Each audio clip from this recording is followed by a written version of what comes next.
Community, welcome back to another Keeping It Real with Dr. Anita podcast. I am your host, Dr. Anita Polite Wilson, C-Suite Trusted Advisor and Board Director, helping other members of the C-Suite and their teams reframe diversity conversations from difficult to different. We are so excited to have Pat Wadors back with us. She is the CHRO at UKG, which stands for Unity, Kindness, and Growth. I just love that. And we are talking about diversity, inclusion, and belonging. And the fact that belonging for Pat and wanting to see that in the workforce actually came from her own personal experiences, playing ball, not wanting to be wanted until somebody realized, wow, what makes her different, makes her valuable. And that's something I've been saying throughout my whole career, whether it was leadership development, career development, or now diversity, inclusion, and belonging. People, what makes you different makes you valuable. So Pat, let's get into diversity washing or box checking, diversity fatigue, and the challenge of balancing culture and belonging. When I put all those words together, diversity washing, box checking, diversity fatigue, what comes to mind for you? I'm exhausted. Yeah, right? That's what comes to mind. Like, wow, there's a lot there, Dr. Mm-hmm. Anita. I'm exhausted. Just having those labels exhausts me. Mm-hmm.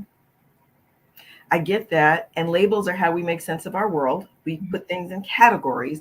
Unfortunately, we fail to stop when it comes to putting labels on people. I agree. Yeah. How does that work for you? Well, I think you teed it up brilliantly in the beginning. I think what makes us different makes us valuable. I love finding things that make us have commonality. Mm-hmm. Like if you love to cook and you have a great recipe, I'm all down for that because I've been a terrible cook most of my life. So I'm trying to experiment and learn how to cook. And then because you might have learned how to cook in a different state, in a different culture, in a different way, I'm like, gosh, I'm going to try out that seasoning. Like I that's going to go into my pot. I'm so excited.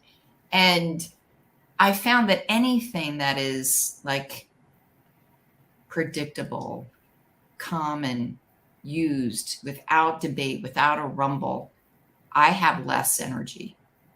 I love a rumble. I love when people say yes and, not buts. Dr. Nina, I hate the but word, but this, but that. I like the yes and. And so I think fatigue comes in when we use the but. When people get tired, when they were like, I don't see the progress, when they've set these big goals and they don't know how to get there. Like we know SMART goals. We know that if we put a goal that is measurable, that is non-achievable, I freeze.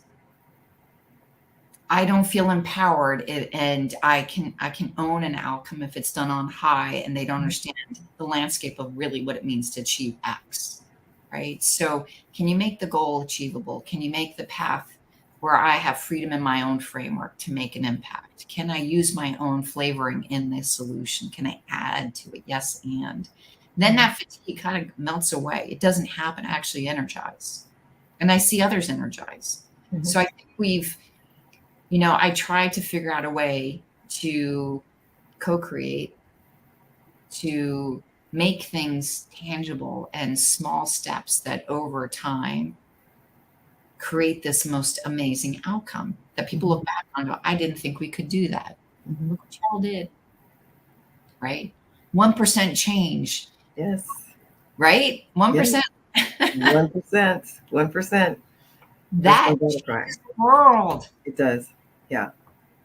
When you talk about goals that are unachievable, because I know sometimes in this work, people, prime example, well, we just can't find diverse talent in this area. So let's just go with that for a minute. And some people think that's unachievable. If you were to break a SMART goal down even further into an AIM SMART goal, and AIM is an acronym that stands for acceptable, ideal, and middle.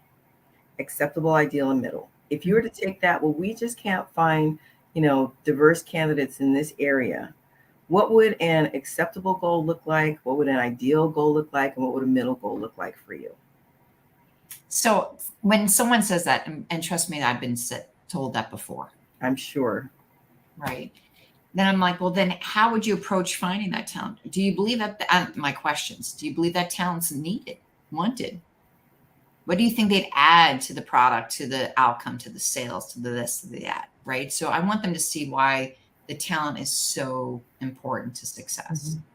Then how will you solve this? Not me. How will you solve this? How can we solve it together? And what can we do differently to attract, to retain? Because it's not just enough to attract the talent. I don't want to retain it. I don't want a leaky bucket.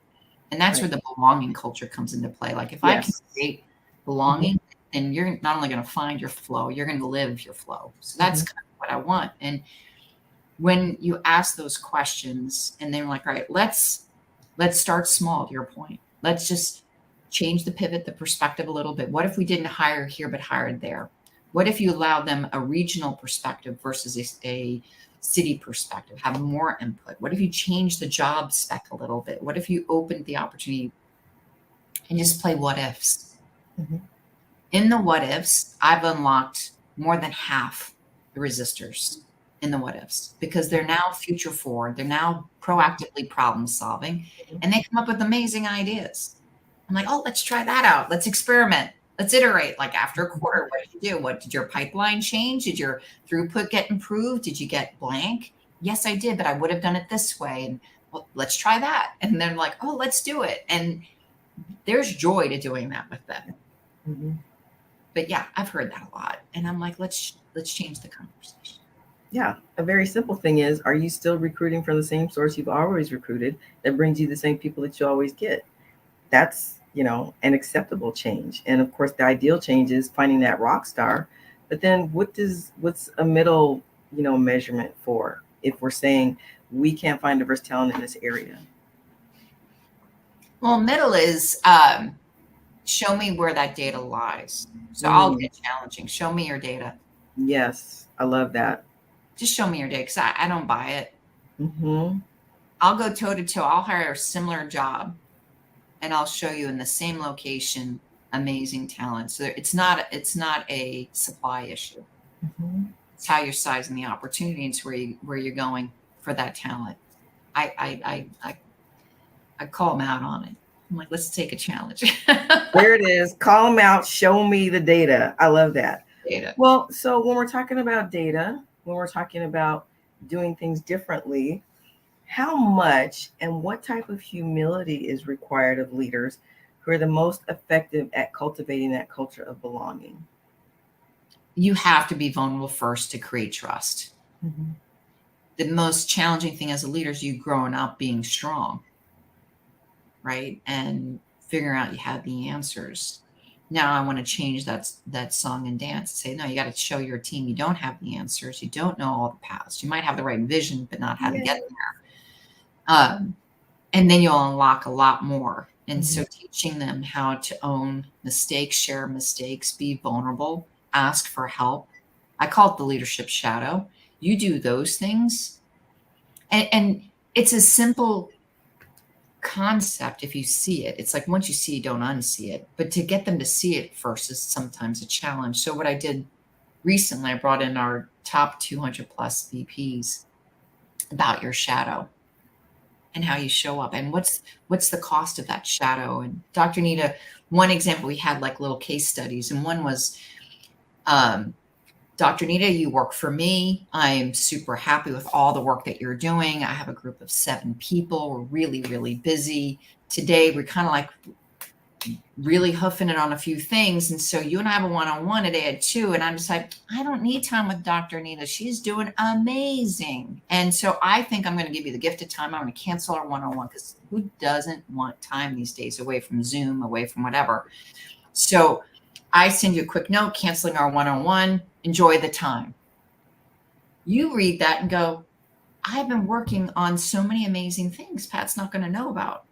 Doesn't she want to know what my team's working on? Doesn't she care? So you feel like you're not seen. I don't care. Your interpretation of that time is way different than what I thought. I thought I was empowering you, trusting you. I can, quote, turn my back on you because you got it all going on perfectly.